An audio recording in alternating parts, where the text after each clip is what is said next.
Today, I'm going to tell you an assessment story. Some years ago, in a Mediterranean island, there was a girl preparing for her new job. Her name was Dispo and she was about to start teaching in an institute. She really looked forward to that. She was young and eager to become the best teacher she could be. She sat on her bed wondering what clothes to wear to look serious. She tried on all the clothes of her wardrobe. This little assessment troubled her in ways she couldn't understand. She felt stressed and she couldn't make up her mind in a simple task like this. The skirt was too tight, the trousers too casual, the shirt was too formal.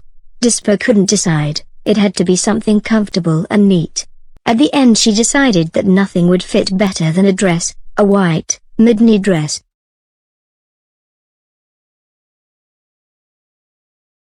The lesson should be taught totally in English and you have to make 2 big tests per trimester.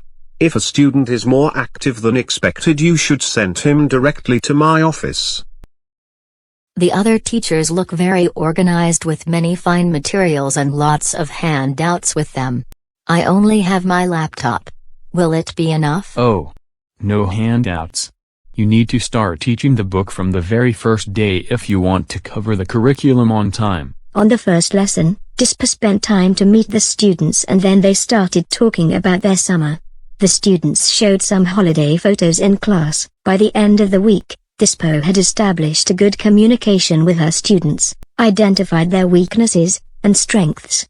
It was her way to assess on what level they were. At the end of the first trimester, it was time for teachers' meeting, in order to see who was catching up with the syllabus and discuss the various student and class problems. Dispo, you are the only one who did not cover the indicated syllabus. Moreover, there were some negative comments on how noisy your classroom is. Please take care of it. Feeling disappointed, Dispo decided that she should teach like the other teachers. She needed to become more organized, demanding, and strict. She had to be in charge of her classroom. Students should be quiet and obeying, so they could all learn together at the same time. This would help Dispo make progress with syllabus. Dispo tried to be like the other teachers but it just wasn't working. She knew when she taught the whole class in the same way, she was not reaching every child. She had to find her own unique way, so she reflected. How useful her daily diary and her weekly weight record were in her personal life. Dispo's parents, aunts and uncles worked in a family factory, so part of her upbringing included observing and practicing, as a way of learning from others with many conversations. I was continuously improving myself without noticing and I ended up knowing a lot without struggling myself. My family didn't push me to learn and the whole process was fun. I can use my learning experiences by observing the students and talking with them about their progress without stressing them over the exams.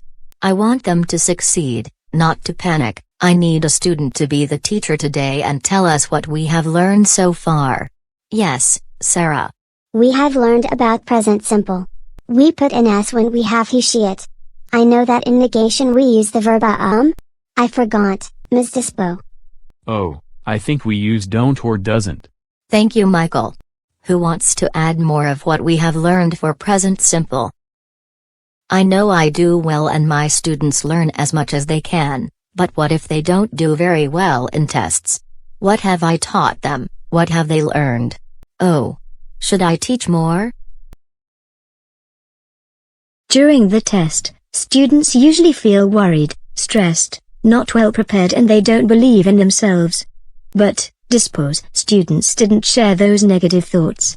She had prepared them for this exam without stressing them about the results. She believed in them and they knew it.